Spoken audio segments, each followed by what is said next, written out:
Like और unlike parallel forces के बाद हम पढ़ेंगे एडिशन ऑफ फोर्सेस।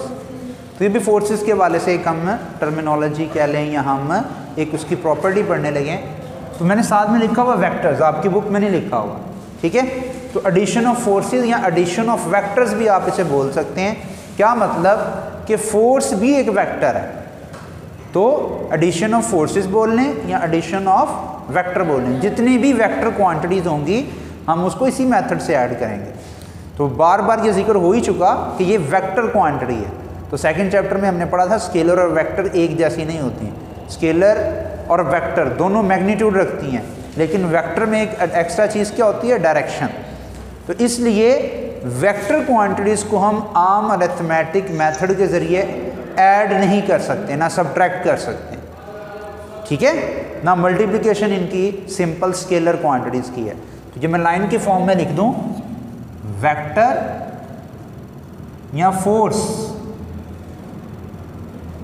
वेक्टर्स कर दें, वेक्टर या forces are not added like scalar quantities.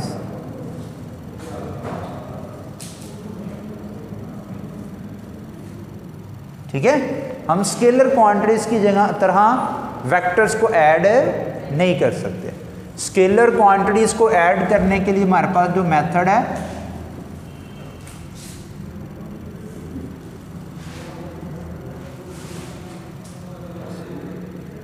उसके लिए हमारे पास सिंपल अरिथमेटिकल रूल्स हैं जो मैथ में हम आम कॉमनली करते रहते हैं, ठीक है। जिस तरह हम आम किसी भी नंबर्स में 5 में 3 ऐड किए, सिंपल। ये आपके पास क्या है जी, सिंपल स्केलर क्वांटिटीज को ऐड करने का तरीका। लेकिन फोर्सेस या जितने भी वेक्टर हैं, फोर्स खुद वेक्टर क्वांटिटी है, इसलिए मैं बार बार वेक्टर बोल रहा हूँ कि वेक्टर क्वांटिटीज को हम किस तरह ऐड करते हैं उसके लिए एक अलग मेथड है, हम उसको अरिथमेटिकली ऐड नहीं कर सकते, ठीक है। और साथ में लिख भी दिया अरिथमेटिकली कौन सी क्वांटिटीज ऐड होती हैं, स्केलर क्वांटिटीज ऐड होती हैं। अब वेक्टर क्वांटिटीज को ऐड करने का मेथड जो आपके सिलेबस में है उसका नाम क्या है जी, हेड टू टेल रूल। क्या नाम है जी, हेड टू टेल रूल, ठीक है। अब हेड टू टेल रूल क्या है, it is the graphical method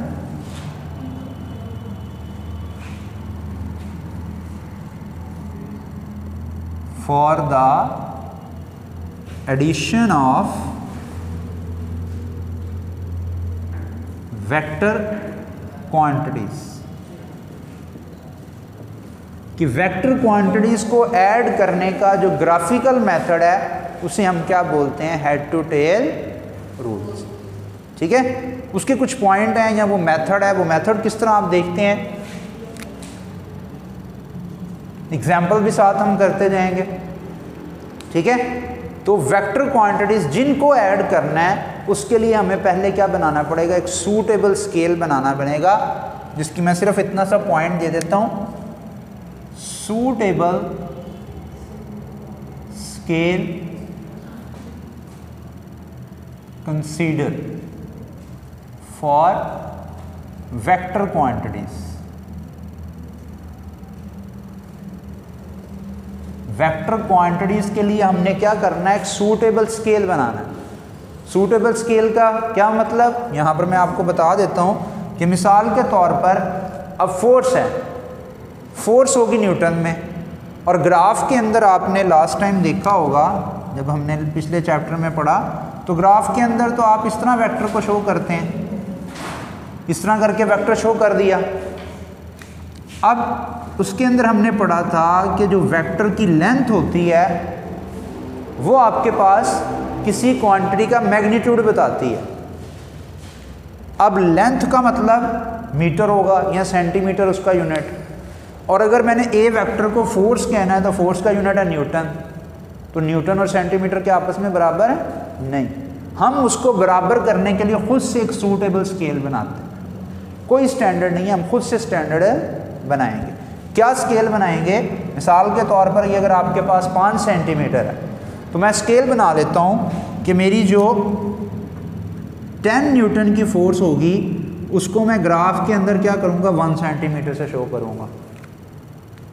ठीक है, उसका क्या मतलब, अगर मैंने 5 सेंटीमीटर की लाइन लगाई है तो वो फिर किसको रिप्रेजेंट कर रही है, 50 न्यूटन। ये है सूटेबल स्केल बनाना। ठीक है, तो आपने head to tail rule apply करने से पहले, क्योंकि वो अप्लाई होता है ग्राफिकली, ग्राफिकल के अंदर आप वेक्टर ड्रॉ करते हैं, वेक्टर की लेंथ होती है, लंबाई होती है, तो वो होगी सेंटीमीटर्स में, स्मॉल यूनिट लेंगे। अब मीटर में लिया तो आप 2-3 मीटरों में तो ये बोर्ड से बाहर निकल जाएंगे, तो मीटर में नहीं लेंगे, सेंटीमीटर में लेंगे। तो सेंटीमीटर में इसकी लेंथ है, तो उस सेंटीमीटर को हमें पहले डिफाइन करना पड़ेगा कि मैं 1 सेंटीमीटर को 10 न्यूटन लेता हूँ या 100 न्यूटन लेता हूँ, या 1 सेंटीमीटर को मैं 50 न्यूटन लेता हूँ। तो जितने सेंटीमीटर बढ़ाता जाऊँगा उतने मल्टीपल्स टाइम आपकी वो न्यूटन फोर्स को रिप्रेजेंट करेगा। तो ये एक एग्जांपल मैंने दे दी कि अगर मैं स्केल बनाता हूँ, ये मेरा बनाया हुआ स्टैंडर्ड है, 10 न्यूटन को मैंने 1 सेंटीमीटर कहा, तो ऑटोमेटिकली 50 न्यूटन किसके बराबर होगा, 5। तो पहला पॉइंट क्या हुआ, आपने जो है वो एक सूटेबल स्केल बनाया। अब हम एक एग्जांपल कंसीडर करते हैं कि मिसाल के तौर पर ये है एक वेक्टर ए। ठीक है, यहाँ ए इस तरह ले लें, स्ट्रेट बिल्कुल। ये है आपके पास एक वेक्टर ए, और ये आपके पास एक दूसरा वेक्टर है बी। अब हमने इन दो वेक्टर्स को हेड टू टेल रूल से क्या करना है जी, ऐड करना। तो उसका फर्स्ट पॉइंट आपके पास क्या है जी, आपने इस हेडिंग से ही याद रखना है, हेड टू टेल रूल। ठीक है, तो इसलिए इसकी हेडिंग ही बताती है कि इसके अंदर ऑर्डर बहुत ज़रूरी है। हमें पहले क्या पता होना चाहिए, ऑर्डर पता होना चाहिए कि हमने ऐड किसको करना है। तो हमारे पास ऑर्डर मिसाल के तौर पर ये है कि ए में मैंने बी ऐड करना है, इसको मैं हेडिंग दे देता हूँ कि मैंने ऑर्डर पहले ढूंढा कि ऑर्डर क्या है, ए प्लस बी है या बी प्लस ए।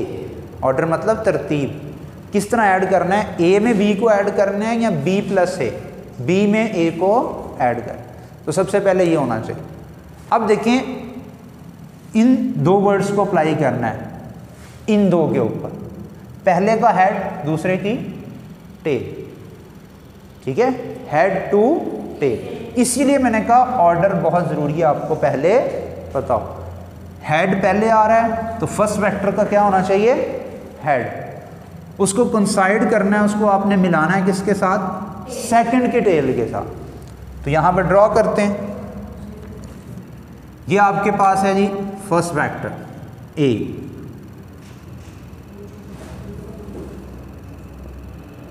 ठीक है, अब ये है इसका हेड, ये होती है टेल। ठीक है, तो ए प्लस बी करना था, तो ए का आपके पास क्या आ गया, हेड आ गया। ठीक है, इसको मिला दें बी की टेल के साथ, उसको रोटेट किए बगैर। ठीक है, अब यहाँ पर बिल्कुल एग्जैक्ट एग्जाम्पल तो नहीं, हम एग्जैक्ट ड्रॉ तो नहीं कर सकते, लेकिन ये आपने हेड टू टेल, फर्स्ट के हेड को दूसरे की टेल के साथ मिला दिया, तो ये क्या हो गया, हेड टू टेल। अब इसका आंसर क्या आया, आंसर के लिए हम क्या करते हैं, एक थर्ड वेक्टर लेकर आते हैं। आपने क्या करना है, पहले इसको मैं पॉइंट की फॉर्म में लिख दूं कि आपके पास फर्स्ट पॉइंट क्या है जी, थर्ड बल्कि coincide head of first vector to the tail of second. ठीक है, तीसरा काम आपने क्या करना है, पहला सूटेबल स्केल बनाना है, दूसरा काम आपको ऑर्डर पता होना चाहिए, तीसरा काम आपने क्या करना है, फर्स्ट के हेड के साथ सेकंड की टेल को मिलाना है। अब फोर्थ काम आपका क्या है कि आप लोगों ने एक थर्ड वेक्टर ड्रॉ करना है। फोर्थ आपका क्या काम है जी, थर्ड वेक्टर आपने ड्रॉ करना है। वेक्टर स्टार्ट्स फ्रॉम, कहाँ से लेकर आना है, आपने ए की टेल से शुरू करना है और बी के हेड के साथ वो तीसरा वेक्टर आपने मिला देना। Third vector start from tail of first, पहले वेक्टर की टेल से स्टार्ट किया, end at head of second vector, और सेकंड वेक्टर के हेड के ऊपर ले जाकर उसे एंड कर। अब ये जो आपके पास तीसरा वेक्टर निकला है इसको हम आर बोलते हैं। ठीक है, जब भी आप एग्जाम देते हैं तो जो एंड पे आपके मार्क्स वगैरह बताए जाते हैं वो क्या होता है, रिजल्ट। तो सेम इसी तरह ए में बी को प्लस किया तो आपके पास एक तीसरा वेक्टर मिलता है जो कि फर्स्ट की टेल से शुरू करते हैं, सेकंड के हेड पे ख़त्म करते हैं, और उसका नाम क्या होता है, आर, यानी रिजल्टेंट वेक्टर। क्या नाम होता है जी, रिजल्टेंट वेक्टर। और ये आर किसके बराबर है, ये बराबर है ए प्लस बी के। जी किसके बराबर है जी, ए प्लस बी। ठीक है, तो इन स्टेप्स की फॉर्म के अंदर आप ये रिजल्टेंट वेक्टर हासिल करते हैं, R is equal to A plus B. ठीक है, दो वेक्टर्स को आप ऐड करेंगे तो आपके पास क्या होगा, एक थर्ड वेक्टर मिलेगा, उसको हम क्या बोलते हैं, रिजल्टेंट वेक्टर। लास्ट एक दो पॉइंट रह गए इसके अंदर।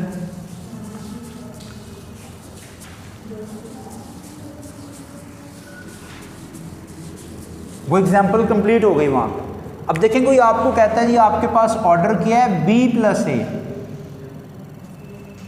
आंसर क्वेश्चन क्या करना है आपने, सॉल्व क्या करना है, बी में ए ऐड करना है। तो देखें सेम वही क्वेश्चन हम लेते हैं। अब बी का क्या होगा, हेड, बी पहले आ रहा है तो बी किस तरह ड्रॉ किया, वही थोड़ा सा इंक्लाइंड फॉर्म में ऐसे है, बी का हेड। अब क्या ए में यहां पे ड्रॉ करूंगा, नहीं, ए की टेल के साथ इसको मिलाना है। ठीक है, बी का हेड ए की टेल के साथ, तो फिर वो यहां पे ड्रॉ होगा स्टेट उसी तरह, सिर्फ पहले यहां नीचे पड़ा हुआ था, अब उठाकर आप यहां पर ऊपर लें। ठीक है जी, तो आपके पास फिर इनका रिजल्ट किस तरह निकलेगा, फर्स्ट की टेल से, ये देखें तीसरी लाइन में लिखी हुई, थर्ड वेक्टर किस तरह बनता है, स्टार्ट फ्रॉम फर्स्ट, फर्स्ट के टेल से स्टार्ट होगा, सेकंड के हेड से मिलेगा, तो ये आपके पास आर है, और ये किसके बराबर होगा, ए प्लस बी। ये आपके पास क्या, रिजल्टेंट वेक्टर या रिजल्टेंट, अगर आप फोर्स ही पढ़ेंगे इसी टॉपिक को तो फिर क्या होगा, रिजल्टेंट फोर्स। ठीक है, अब एक लास्ट पॉइंट पढ़ के उसके बाद हम इस रिजल्टेंट वेक्टर की या रिजल्टेंट फोर्स की जो बार बार बात कर रहे हैं उसकी डेफिनेशन कर लेंगे। लास्ट आपके पास पॉइंट क्या है कि हमने अभी तक सिर्फ दो वेक्टर्स को ऐड किया, तो कोई आपसे पूछे कि क्या दो वेक्टर्स ही ऐड हो सकते हैं, तो नहीं, आपके पास एनी नंबर ऑफ वेक्टर या वेक्टर्स और forces, any number of vectors और forces are added by head to tail rule, यानी हेड टू टेल रूल से आप एनी नंबर, ठीक है, दो से ज़्यादा कितने भी एन नंबर ऑफ वेक्टर्स होंगे तो उन सबको भी आप ऐड कर सकते हैं। जितने से मर्जी नंबर वेक्टर्स हों तादाद के अंदर, जितने मर्जी वेक्टर्स हों, सबको आप हेड टू टेल रूल से ऐड कर सकते हैं, और उसका जो आंसर आएगा उसको आप रिजल्टेंट वेक्टर ही बोलें। अब वो जो रिजल्टेंट वेक्टर या इस टॉपिक में रिजल्टेंट फोर्स है उसकी डेफिनेशन रह गई, रिजल्टेंट फोर्स। अब रिजल्टेंट फोर्स क्या है जी, आपके पास इन दो को ऐड कर रहे हैं, आपके पास एक रिजल्ट आ रहा है। इसी तरह 3 वेक्टर 4 हों 5 हों 10 को आप ऐड करेंगे, रिजल्ट में आपको एक ही वेक्टर मिलेगा। तो सेम आपके मैथ के वो क्या कहते हैं एग्ज़ाम की तरह जो आपने जितने भी क्वेश्चन परफॉर्म किए होंगे उन तमाम क्वेश्चंस का जो भी मार्क्स बनेंगे वो आपके फाइनल मार्क्स के अंदर जो हैं वो ऐड होंगे। ठीक है, मैथ के हैं उसके मार्क्स भी ऐड हुए हैं आपके, जो फाइनल टोटल मार्क्स आए हुए हैं, फिज़िक्स के भी, केमिस्ट्री के भी। तो जिस तरह उधर तमाम सब्जेक्ट्स के मार्क्स फाइनल रिज़ल्ट में ऐड हुए हैं, इसी तरह इस फाइनल रिजल्टेंट के अंदर बाकी पहले शुरू वाले जितने वेक्टर्स ऐड हुए हैं उन तमाम के इफ़ेक्ट्स ऐड हो जाएंगे। क्या बोल रहा हूँ, इस फाइनल रिजल्टेंट वेक्टर में जिन भी वेक्टर्स को आपने ऐड किया उनके इफ़ेक्ट इसमें शामिल होंगे। यही इसकी डेफिनेशन है। The resultant force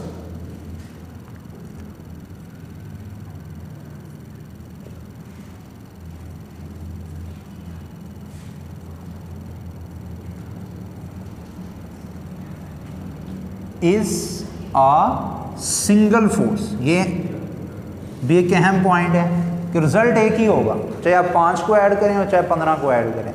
the resultant force is a single force that have the same effect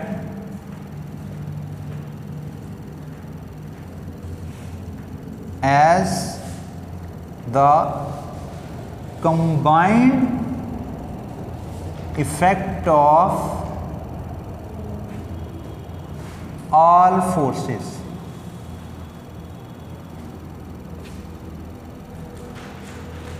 that are to be added। क्या मतलब, वही जो मैंने आपको सब्जेक्ट्स की मिसाल दी कि आपके टोटल मार्क्स में हर सब्जेक्ट्स के मार्क्स का रोल होता है कि नहीं होता, सेम इसी तरह इस रिजल्टेंट वेक्टर में जमा होने वाले, ऐड होने वाले तमाम वेक्टर्स के इफेक्ट होंगे। तो the resultant force is a single force that have the same effect as the combined effect of all the forces that are to be added. ठीक है जी, तो इंशाल्लाह उम्मीद है आज का टॉपिक आपको समझ आ गया होगा। कोई क्वेश्चन हो तो पूछ लें।